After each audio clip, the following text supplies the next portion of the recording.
Dear students, आज हम discuss करने जा रहे हैं इलेक्ट्रोसाइक्लिक रिएक्शंस को। जैसे कि मैंने पिछले वीडियो में आपको बताया था कि पेरिसाइक्लिक रिएक्शंस मेनली 4 टाइप्स की होती हैं, तो जिसमें हमने पहला टाइप जो बताया था वो था इलेक्ट्रोसाइक्लिक रिएक्शंस, तो उन्हीं को आज हम पढ़ेंगे। तो electrocyclic reactions mainly concerted interconversion of a conjugated polyene and a cycloalkene. इनमें क्या होता है, एक कॉन्जुगेटेड पॉलीईन होती है और एक साइक्लोएल्कीन होता है और इनका आपस में इंटर कन्वर्जन होता है। तो ये इलेक्ट्रोसाइक्लिक रिएक्शंस होंगी। ये जनरली इंड्यूस होती हैं या तो थर्मली या फिर फोटोकेमिकली, और नेचर में ये रिवर्सिबल होती हैं। इसके अलावा एक और इनका इम्पॉर्टेंट फीचर है कि ये यूनिमॉलिकुलर होती हैं। यूनिमॉलिकुलर, इसमें खाली हम एक ही मॉलिक्यूल को यूज़ कर लेते हैं। फॉर एग्जाम्पल, जैसे कि हमने यहाँ पर ब्यूटाडाइन ले रखी है। अब ब्यूटाडाइन को या तो हम थर्मली या फिर फोटोकेमिकली अगर इंड्यूस करें तो फिर ये जो है साइक्लोब्यूटीन में चेंज हो जाती है। कैसे चेंज होगी, वैसे ही जैसे साइक्लिक शिफ्ट ऑफ इलेक्ट्रॉन्स मैंने आपको बताया था। यहाँ पर ये पाई बॉन्ड जो है इधर मूव कर जाएगा और ये वाला पाई बॉन्ड इधर मूव करेगा। तो इन दोनों कार्बन के बीच में एक नया सिग्मा बॉन्ड यहाँ पर फॉर्म हो जाएगा। ये दोनों पाई बॉन्ड खत्म होकर यहाँ पर सिर्फ एक पाई बॉन्ड जो है बचता है। तो जब भी कभी ओपन चेन कंपाउंड से कोई साइक्लिक कंपाउंड बनेगा अंडर इलेक्ट्रोसाइक्लिक रिएक्शन, तो हमेशा gain of sigma bond and loss of 1 pi bond होता है। और अगर हम इसकी रिवर्सिबल रिएक्शन देखें, यानी कि अगर ये रिंग जो है ओपन होगी, तो ये रिंग ओपन होने के लिए भी हम यही 2 कंडीशंस यूज़ कर सकते हैं। जब ये रिंग ओपन होगी तब हम इसमें क्या दिखाएंगे, ये सिग्मा बॉन्ड यहाँ पर ब्रेक हो जाएगा, और जब ये सिग्मा बॉन्ड यहाँ ब्रेक होगा तो ये इस तरह से हम इसको मूव करा सकते हैं, इस बॉन्ड को, और ये यहाँ पर मूव करा सकते हैं। तो जब हम यहाँ से यहाँ देखेंगे तो यहाँ सिर्फ एक पाई बॉन्ड था और अब हमारे पास 2 पाई बॉन्ड है। तो जब रिवर्स रिएक्शन होगी, यानी कि रिंग ओपनिंग जब होती है, तो हमेशा यहाँ पर gain of 1 pi bond and loss of 1 sigma bond होता है। तो यहाँ पर एक सिग्मा बॉन्ड यहाँ टूट जाएगा। ठीक ऐसे ही हम नेक्स्ट एग्जाम्पल भी देख सकते हैं। ये हमारे पास साइक्लोहेक्साडाइन है, तो जो ओपन चेन बन के फिर ये 135 हेक्साट्राइन में चेंज हो जाती है। तो इसमें भी सिंपल यही है कि रिंग ओपन होनी है तो सिग्मा बॉन्ड को ब्रेक होना है। और सिग्मा बॉन्ड किस तरह से, सपोज अगर हम इसको यहाँ मूव करा दें तो ये बॉन्ड हम यहाँ मूव कराएंगे और ये बॉन्ड यहाँ मूव कराएंगे, तो इस तरह से ये रिंग जो है ओपन हो जाएगी। तो ये देख रहे हैं, ये बॉन्ड पूरा का पूरा यहाँ शिफ्ट हो जाएगा, ये वाला बॉन्ड पूरा इधर शिफ्ट हो जाएगा और ये बॉन्ड पूरा। तो चाहे तो आप क्लॉकवाइज डायरेक्शन में और चाहे आप इसको एंटी क्लॉकवाइज डायरेक्शन में मूव करा सकते हैं। तो ये एक साइक्लिक ट्रांजिशन स्टेट के थ्रू ये रिएक्शंस जो है वो प्रोसीड करती हैं। तो मेनली इलेक्ट्रोसाइक्लिक रिएक्शंस को हम 2 कैटेगरीज में डिवाइड कर सकते हैं, जिसमें से फर्स्ट टाइप हम कह सकते हैं कि इलेक्ट्रोसाइक्लिक ओपनिंग ऑफ रिंग, और second type is electrocyclic closure of the conjugated system. इसमें बस एक कॉन्जुगेटेड पॉलीईन होगी, जैसे यहाँ पर ये है और ये दोनों, और एक साइक्लिक सिस्टम होगा और ये आपस में इंटर कन्वर्ट होते हैं। या तो रिंग ओपन होती है या फिर रिंग क्लोज होती है। ठीक, अब ये रिंग ओपनिंग और रिंग क्लोजर जो है ये हम 2 मोशंस के थ्रू करा सकते हैं। वो दोनों मोशंस कौन से हैं, एक होता है कॉन रोटेटरी मोशन और दूसरा होता है डिस रोटेटरी मोशंस। अब ये कॉन रोटेटरी और डिस रोटेटरी है क्या चीज़, वही हम इसमें आगे पढ़ेंगे। तो सबसे पहले हम देखेंगे रिंग ओपनिंग रिएक्शंस में हम कॉन रोटेटरी और डिस रोटेटरी मोशंस कैसे एक्सप्लेन कर सकते हैं।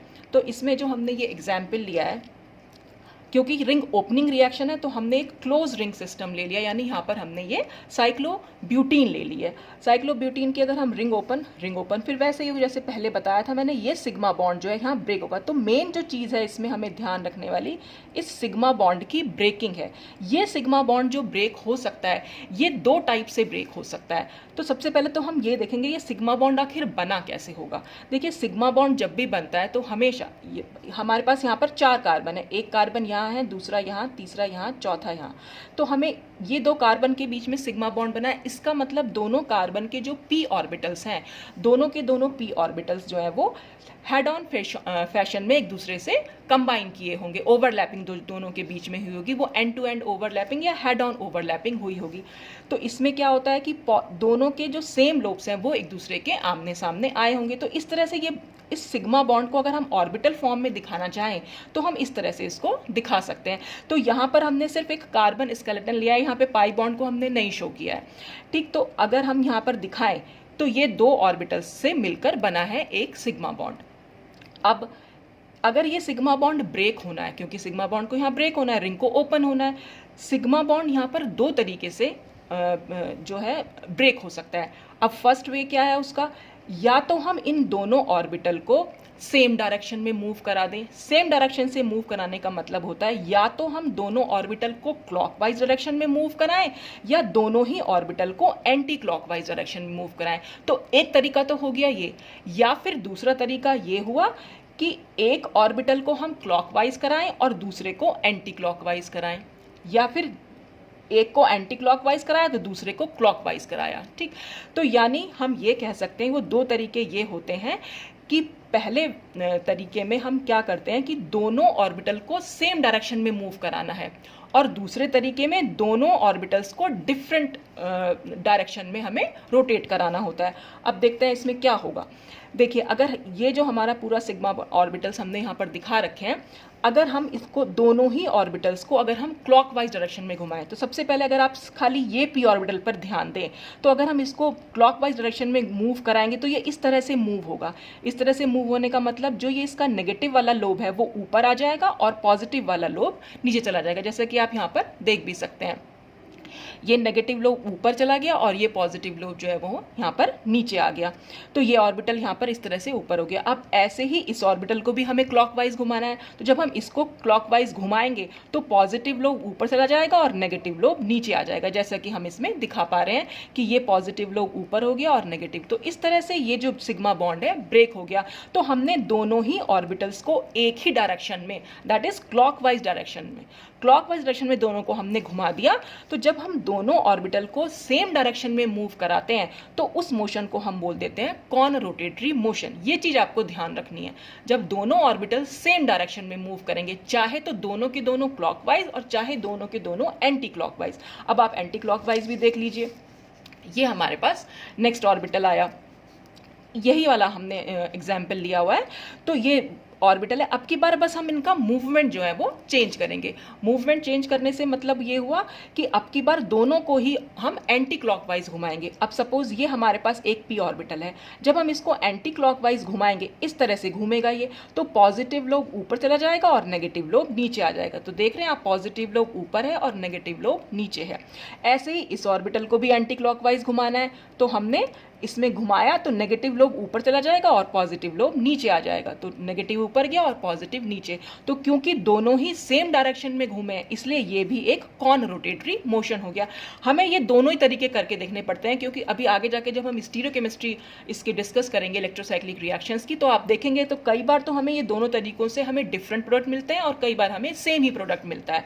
तो इसलिए हमें दोनों वेज जो है हमें यूज करने चाहिए कि दोनों ही डायरेक्शन हमें घुमा के देखनी चाहिए। अब आप देख रहे हैं कि दोनों में ही हमें क्या मिल रहा है, ऑर्बिटल्स जो मिल रहे हैं हमें, ये जो कॉर्नर वाले कार्बन एटम्स के ऑर्बिटल्स हैं, आप देख रहे हैं उसमें एक का तो ये नेगेटिव लोब है ऊपर और एक का पॉजिटिव लोब है, यानी कि दोनों ही जो कॉर्नर वाले कार्बन हैं उनके ऑर्बिटल्स के आपस में जो है डिफरेंट लोब्स एक दूसरे के सामने आ रहे हैं। इसका मतलब ऐसे ऑर्बिटल्स में C2 सिमेट्री होती है, जैसे मैंने आपको कल बताया भी था। हम अगर ये हमने जो ओपन चेन लिया है, हमें ओपन चेन से ही मतलब होता है, जो हमने कल सीखा भी था ब्यूटाडाइन का मॉलिक्यूलर पाई मॉलिक्यूलर ऑर्बिटल डायग्राम, तो उसमें आपने देखा था ब्यूटाडाइन के केस में हमने 4 ऑर्बिटल्स लिए थे इस तरह से। ये जो हमने बेसिक बनाया था, इसमें जो हमने psi1 बनाया था, psi1 में मैंने कहा था हमेशा m सिमेट्री होगी, और m सिमेट्री का मतलब जो भी पॉजिटिव लोब्स होंगे वो सारे के सारे यहाँ पर आएंगे, क्योंकि कोई नोड यहाँ पर नहीं होती है।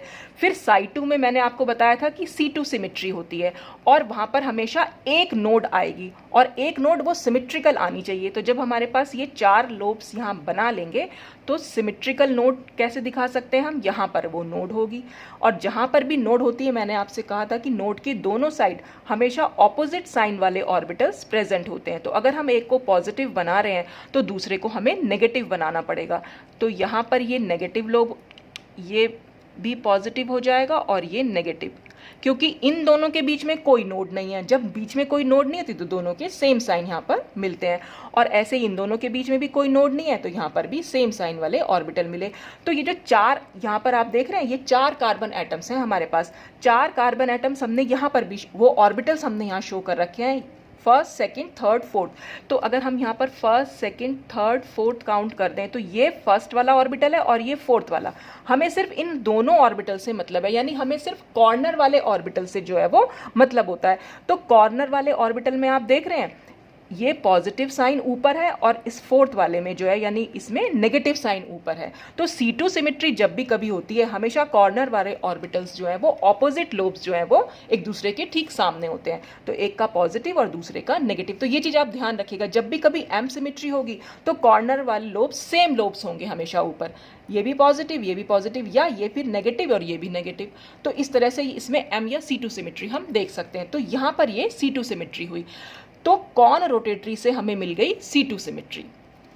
अच्छा, अब हम देखेंगे, अब ये तो हमने पहला तरीका हमने यूज किया कि जब दोनों ही ऑर्बिटल्स को हमने सेम डायरेक्शन में मूव किया, या तो हमने क्लॉकवाइज घुमाया या फिर उन्हें एंटी क्लॉकवाइज घुमाया।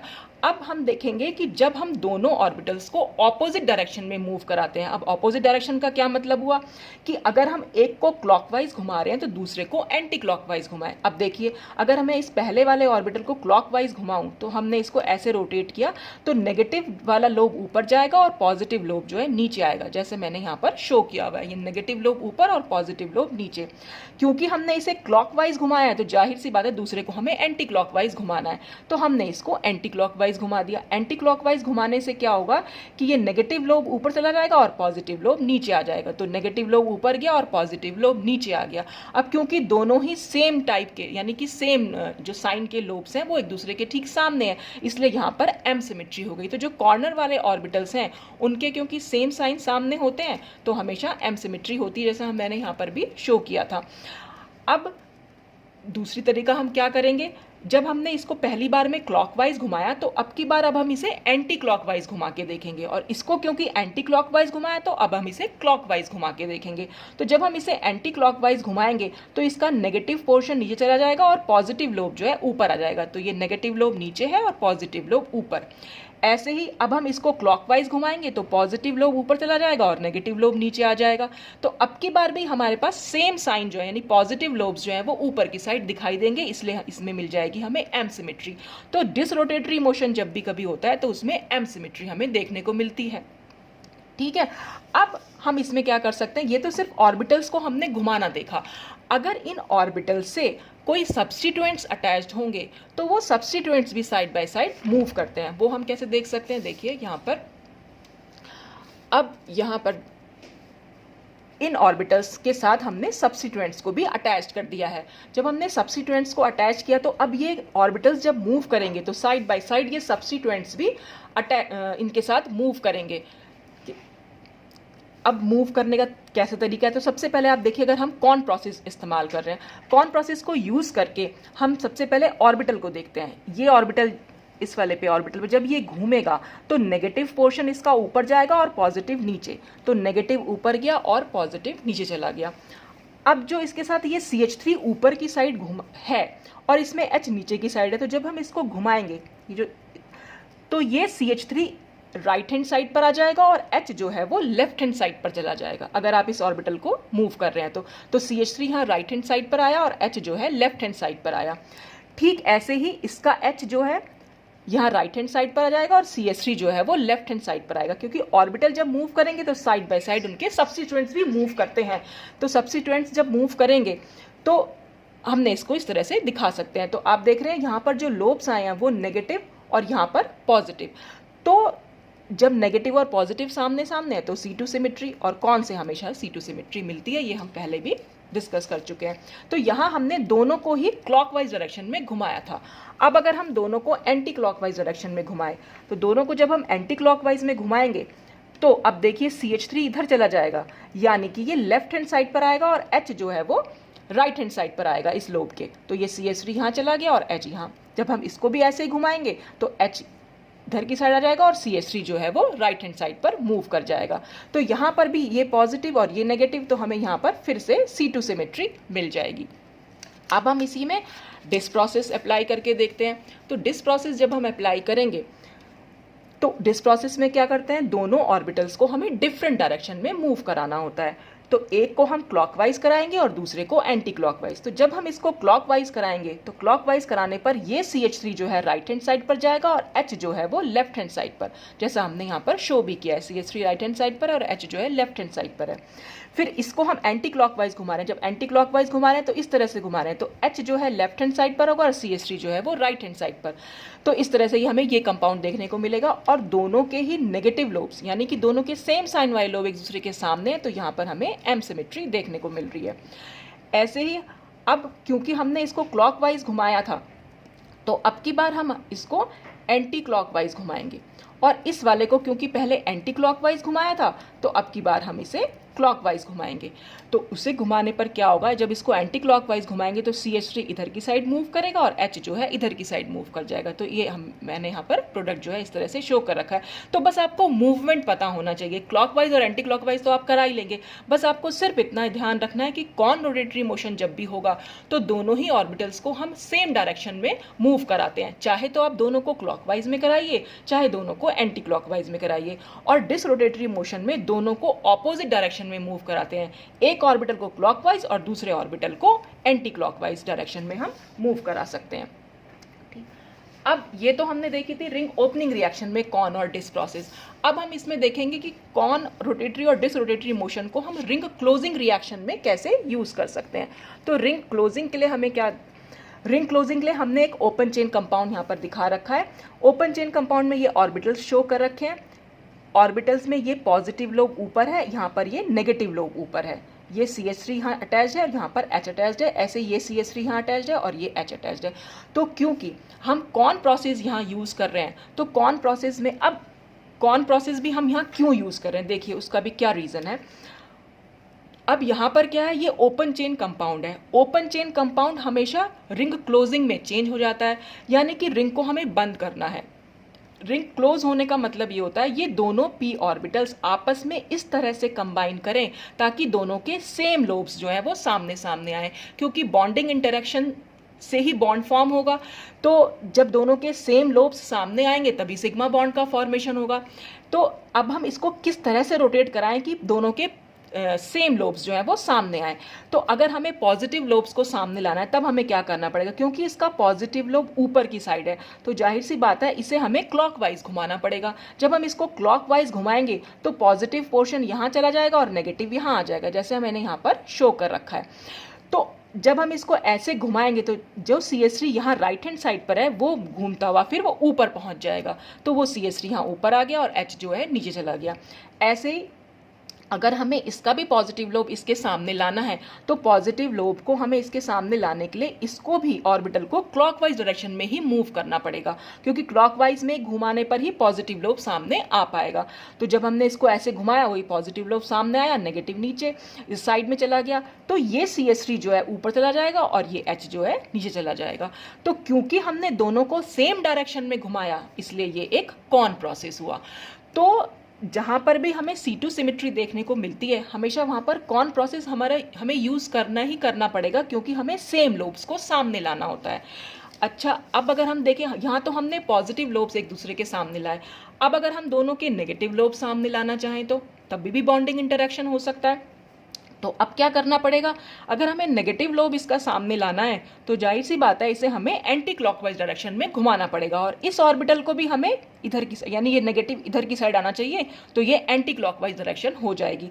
तो जब ये इस तरह से घूमेगा और ये भी इस तरह से, यानी कि दोनों सेम डायरेक्शन में घूमेंगे तो कौन प्रोसेस होगा। और जब इस डायरेक्शन में घूमेंगे तो क्योंकि साइड बाय साइड सब्स्टिट्यूएंट्स भी घूमते हैं तो H ऊपर चला जाएगा और CH3 नीचे चला जाएगा, इसमें भी H ऊपर चला जाएगा और CH3 जो है नीचे चला जाएगा। तो इससे हमें यहाँ पर ये वाला प्रोडक्ट मिलेगा। तो आप देख रहे हैं इन दोनों से हमें सेम टाइप ऑफ प्रोडक्ट ही देखने को मिल जाते हैं। दोनों के दोनों हमें सिस मिले हैं, दोनों में मिथाइल ग्रुप जो है वो सेम साइड पर प्रेजेंट है। अब देखते हैं हम कि यहाँ पर रिंग क्लोजिंग रिएक्शन में डिस प्रोसेस कैसे आ रहा है। तो रिंग जो हमने यहाँ पर देखा, अब ये देख रहे हैं आप यहाँ पर जो लोब्स हैं ये पॉजिटिव साइन वाले हैं एक दूसरे के सामने आमने सामने, यानी कि ये एम सिमेट्री वाले लोब्स हैं। अब इनमें क्या करना पड़ेगा, अगर हमें पॉजिटिव लोब्स को दूसरे के सामने लाना है तो इसे हमें फिर क्लॉकवाइज डायरेक्शन में घुमाना पड़ेगा, और इसका पॉजिटिव लोब अगर हमें सामने लाना है तो हमें इसे एंटी क्लॉकवाइज डायरेक्शन में घुमाना पड़ेगा। तो इसका मतलब एक क्लॉकवाइज डायरेक्शन में मूव कर रहा है और दूसरा एंटी क्लॉकवाइज डायरेक्शन में रोटेट कर रहा है। तो जब ये दोनों ऑपोजिट डायरेक्शन में रोटेट कर रहे हैं, इट मीन्स ये डिसरोटेटरी मोशन हो जाएगा। तो डिसरोटेटरी मोशन से और साइड बाय साइड इनके सब्स्टिट्यूएंट मूव करेंगे तो हमें ये प्रोडक्ट यहाँ पर देखने को मिलेगा, जिसमें हमें ये ट्रांस प्रोडक्ट जो है हमें मिल जाता है। ऐसे ही अगर हम यहाँ पर हम पॉजिटिव लोब सामने लाए थे, अब की बार हम नेगेटिव लोब सामने ला के देखते हैं। तो जब नेगेटिव लोब सामने ला के देखेंगे तो अब इसमें क्या करना पड़ेगा, ये नेगेटिव लोब हमें यहाँ लेके आना है, तो इसे हमें एंटी क्लॉकवाइज डायरेक्शन में घुमाना पड़ेगा और इसको हमें क्लॉकवाइज डायरेक्शन में मूव कराना पड़ेगा, जिससे हमारे पास नेगेटिव लोब्स जो है एक दूसरे के सामने आएंगे और साइड बाय साइड इनके सब्स्टिट्यूएंट्स भी मूव करेंगे। तो ये जितने भी प्रोसेस आपने देखे कॉन रोटेटरी और डिस रोटेटरी, इसमें सबसे इंपॉर्टेंट चीज़ एक तो आपको ये ध्यान रखना है कि कॉन रोटेटरी मोशन में हम दोनों ऑर्बिटल्स को सेम डायरेक्शन में मूव करते हैं और डिस रोटेटरी मोशन में दोनों ही ऑर्बिटल्स को हम डिफरेंट डायरेक्शन में मूव कराते हैं। और इसके अलावा जो इंपॉर्टेंट चीज़ है कि M symmetry always give disrotatory motion. M symmetry जब भी कभी होगी उससे हमेशा हमें डिस रोटेटरी मोशन देखने को मिलेगा, और जब भी कभी C2 सिमेट्री होगी उससे हमेशा हमें कॉन रोटेटरी मोशन देखने को मिलेगा। तो आप इसको ऐसे भी याद रख सकते हैं क्योंकि C for con and C for C2, तो दोनों क्योंकि एक जैसे, तो इसलिए आप इसको याद भी कर सकते हैं कि कॉन में हमेशा हमें C2 सिमेट्री देखने को मिलती है और डिस रोटेटरी में हमेशा एम सिमेट्री देखने को मिलती है। ठीक, अब नेक्स्ट टॉपिक हम इसमें क्या डिस्कस कर रहे हैं कि अगर हमारी जो ये इलेक्ट्रोसाइक्लिक रिएक्शंस हैं, ये नॉर्मली हम जैसे हमने बताया भी था स्टार्टिंग में ही, मैंने आपको बताया था कि पेरिसाइक्लिक रिएक्शंस जो होती हैं वो हाईली स्टीरियो स्पेसिफिक होती है नेचर में। तो इलेक्ट्रोसाइक्लिक रिएक्शंस भी हाईली स्टीरियो स्पेसिफिक हैं और साथ साथ स्टीरियो सिलेक्टिव भी हैं। स्टीरियो स्पेसिफिक मीन्स जो डिफरेंट टाइप के स्टीरियो आइसोमर्स होते हैं वो डिफरेंट प्रोडक्ट्स जो है यहाँ पर फॉर्म करते हैं। तो यहाँ जो प्रोडक्ट की स्टीरियो केमिस्ट्री है वो डिपेंड करती है इस बात पर कि रिएक्शन थर्मली इंड्यूस्ड है या फोटोकेमिकली इंड्यूस्ड है। तो वही हम यहाँ पर डिस्कस करने जा रहे हैं कि अगर हमने कोई 4n पाई कॉन्जुगेटेड सिस्टम लिया है तो उसमें थर्मल अगर हम रिएक्शन कराते हैं तो कौन सा प्रोसेस हम वहाँ पर यूज़ कर सकते हैं, और अगर फोटोकेमिकल कराएंगे तो कौन सा रोटेटरी मोशन हम वहाँ पर यूज़ करेंगे। तो 4n पाई कॉन्जुगेटेड सिस्टम हमने इसको इसलिए बोला क्योंकि हम इसमें जो ये 4n पाई है ये हमेशा ओपन चेन के ऊपर डिपेंड करता है कि ओपन चेन में आपने कितने इलेक्ट्रॉन हैं। तो ओपन, इसमें जो ओपन चेन कंपाउंड है वो ये कंपाउंड है, और आप इसमें देख रहे हैं इसमें 2 पाई बॉन्ड बने हुए हैं। तो 2 पाई बॉन्ड का मतलब हो गया 4 पाई इलेक्ट्रॉन्स, और 4 पाई इलेक्ट्रॉन्स हमेशा 4n पाई सिस्टम होता है। ये आप लोगों को पता होगा अगर आपने हकल्स रूल पढ़ा है।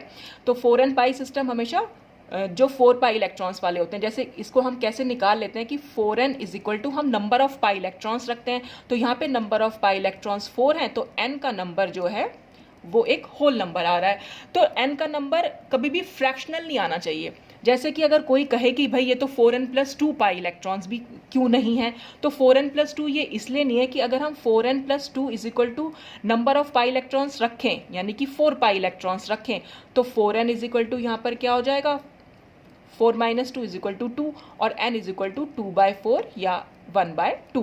तो n का नंबर क्योंकि यहाँ फ्रैक्शनल आ रहा है इसलिए ये एक 4n प्लस 2 पाई सिस्टम नहीं हो सकता। तो आपको जब भी ये पता लगाना हो कि ये 4n पाई सिस्टम है या 4n प्लस 2 पाई सिस्टम है, तो बस आप इन 4n में और 4n प्लस 2 में नंबर ऑफ पाई इलेक्ट्रॉन्स रखिए और n का नंबर निकाल के देखिए। अगर n का नंबर एक होल नंबर आता है इट मीन्स वो सिस्टम वही सिस्टम है जिसकी हेल्प से वो नंबर आया है। तो ये एक 4n पाई कॉन्जुगेटेड सिस्टम हुआ।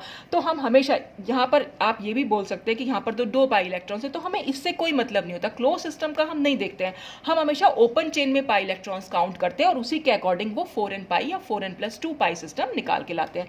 तो अगर हम यहाँ देखें 4n पाई कॉन्जुगेटेड सिस्टम में, जैसे कि यहाँ जो कंपाउंड हमने लिया है वो है ट्रांस 3,4 डाइमिथाइल साइक्लोब्यूटीन। अब ये कैसे नाम आया होगा, क्योंकि हमें नंबरिंग करनी है। यहाँ पर डबल बॉन्ड से हम नंबर स्टार्ट करें, नंबर 1, ये 2, ये 3, ये 4। अब आप देख रहे हैं ये दोनों CH3 जो है एक दूसरे से ऑपोजिट पोजीशन पर हैं, तो इसलिए हम इसके लिए वर्ड यूज़ कर ले रहे हैं ट्रांस। और क्योंकि 3 और 4 पर ये मिथाइल ग्रुप जुड़े हुए हैं तो 3 और 4 लिखा, और क्योंकि 2 मिथाइल ग्रुप है इसलिए डाइमिथाइल, और ये एक साइक्लिक कंपाउंड है इसलिए साइक्लो, और 4 कार्बन है इसलिए ब्यूट, और 1 डबल बॉन्ड है इसलिए ईन। तो इसका नाम हो गया ट्रांस 3,4 डाइमिथाइल साइक्लोब्यूटीन। ठीक, अब हमने क्या कराया, अब इससे सब ये प्रोडक्ट हमारे पास ऑलरेडी है कि भाई इससे ये प्रोडक्ट बनता है। आप देख रहे हैं यहाँ पर जब भी हम हीटिंग करा रहे हैं तो हमें ये प्रोडक्ट में देखने को मिल रहा है जिसका नाम है 2,4-हेक्साडाइन।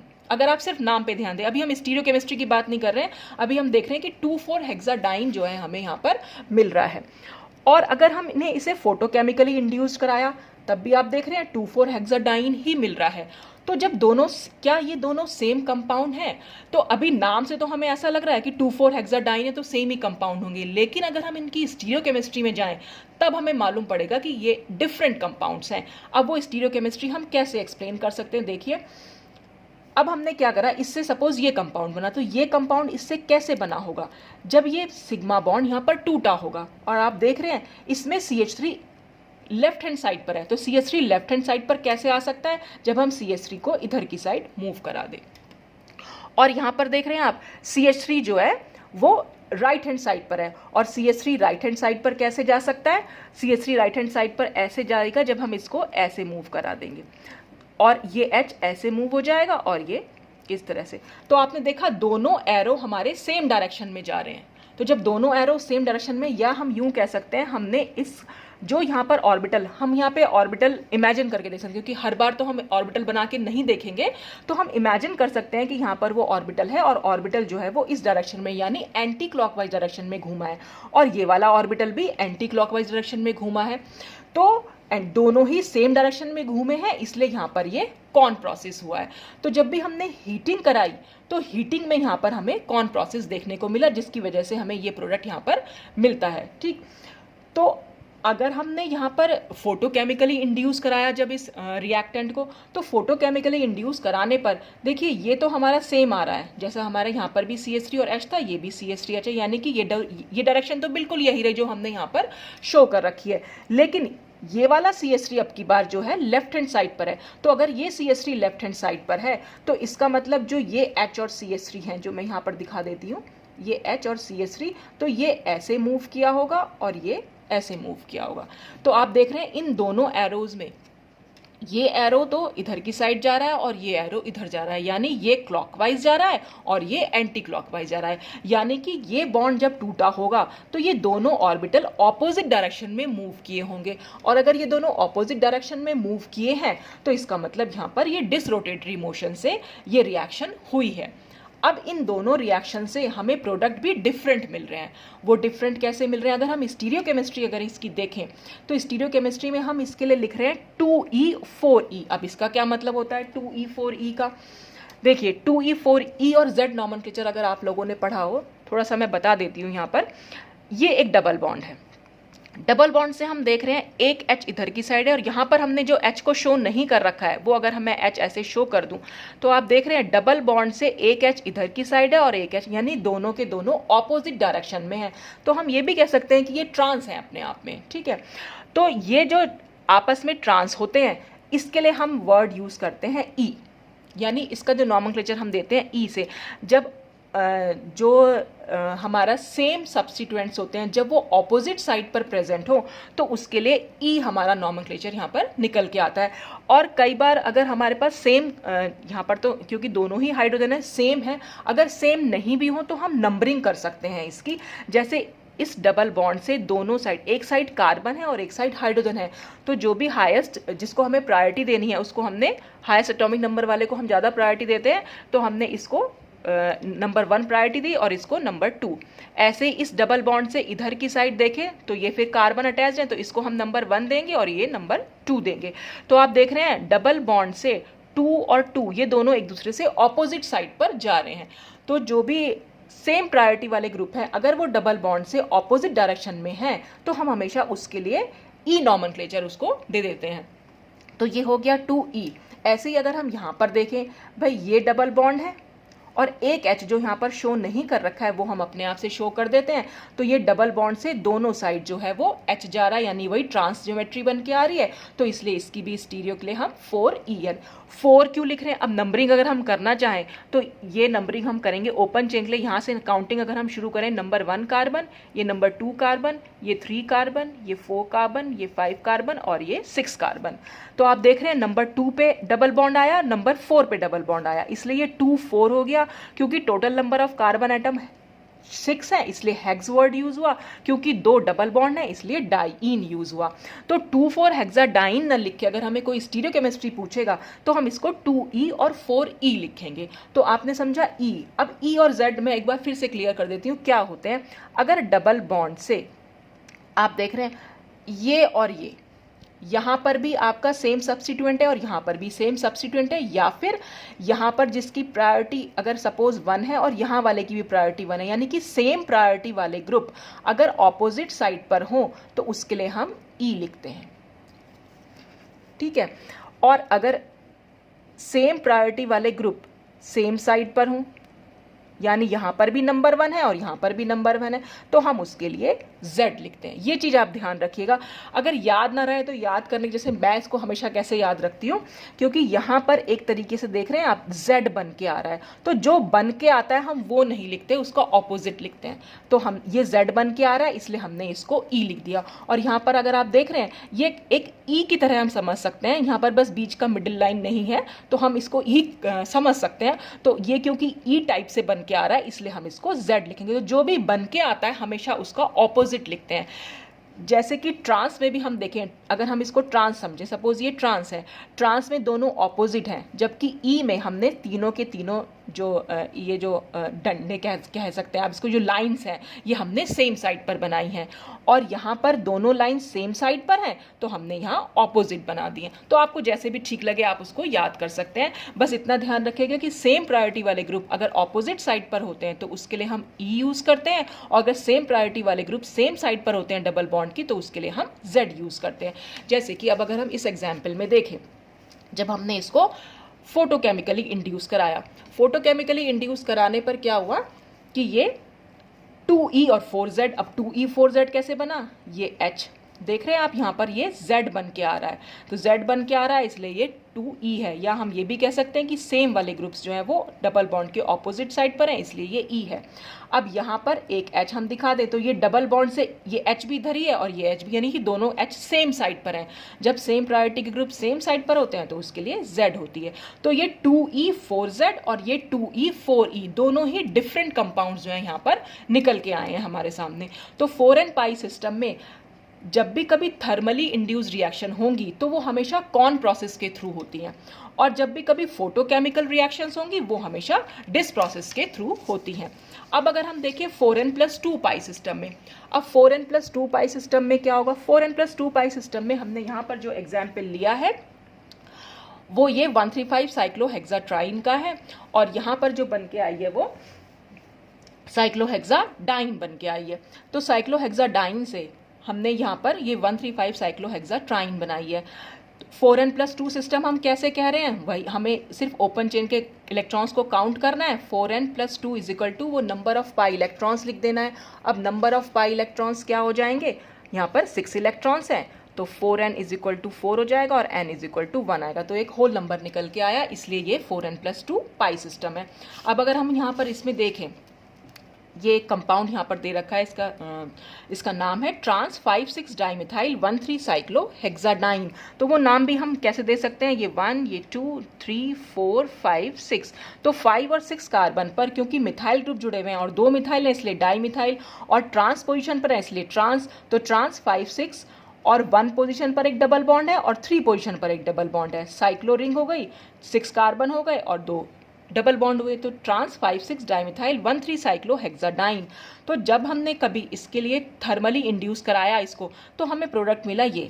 अब देखें ये प्रोडक्ट हमें डिस से मिला है या कौन से मिला है, तो देखिए CH3 इसमें गया है इधर की साइड यानी कि लेफ्ट हैंड साइड पर, तो इसका मतलब CH3 इधर की साइड घूमा है, और इसमें क्या हुआ, ये जो H है ये गया है राइट हैंड साइड पर यानी उधर की साइड, तो ये H इधर घूमा है। तो जब दोनों ऑपोजिट डायरेक्शन में घूमे हैं इसका मतलब यहाँ पर डिसरोटेटरी मोशन से ये रिएक्शन हुई है। तो ये डिसरोटेटरी से हुआ है। प्रोडक्ट हमारा देख रहे हैं आप, इसका नाम है 2,4,6 ऑक्टाट्राइन। अगर हम नंबरिंग करें 1, ये 2, ये 3, 4, 5, 6, 7 और ये मिथाइल 8, ठीक। और 2 नंबर पर एक डबल बॉन्ड है, 4 नंबर पर डबल बॉन्ड है और 6 नंबर पर डबल बॉन्ड है। 2, 4, 6 8 कार्बन है कुल मिलाकर ऑक्टा, और 3 ईन है इसलिए ट्राई ईन।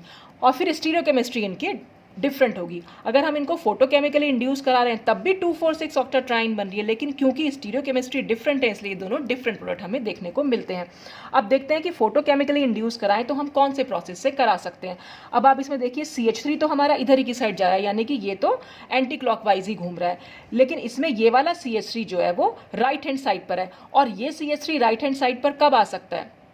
ये CH3 राइट हैंड साइड पर तभी आ सकता है जब हम दोनों को सेम डायरेक्शन में मूव कराएं, यानी कि ये तो हमने इसी डायरेक्शन में मूव कराया। अब आप देख रहे हैं H जो है इधर की साइड है, तो ये H को भी हम इधर की साइड ही मूव कराएं, तो दोनों डायरेक्शन जो है वो सेम डायरेक्शन यहाँ पर निकल के आ रही हैं। तो जब सेम डायरेक्शन में मूव हो रहे हैं इसलिए यहाँ पर ये कॉन प्रोसेस हमने यूज़ किया है।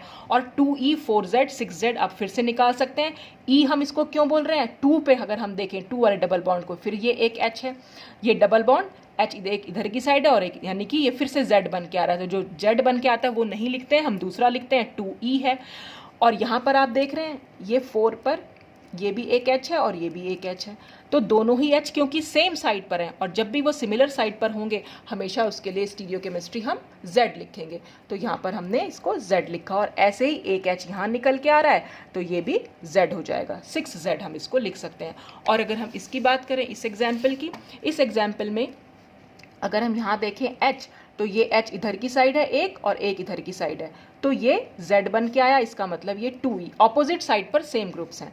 यहाँ पर सेम साइड पर सेम ग्रुप्स हैं इसलिए ये 4Z हो गया। और यहाँ पर ये जो है फिर से ऑपोजिट साइड डबल बॉन्ड से इधर H है और एक H इधर की साइड, तो ये 6E हो गया यहाँ पर। तो इस तरह से हम इनकी स्टीरियोकेमिस्ट्री को डिफाइन कर सकते हैं।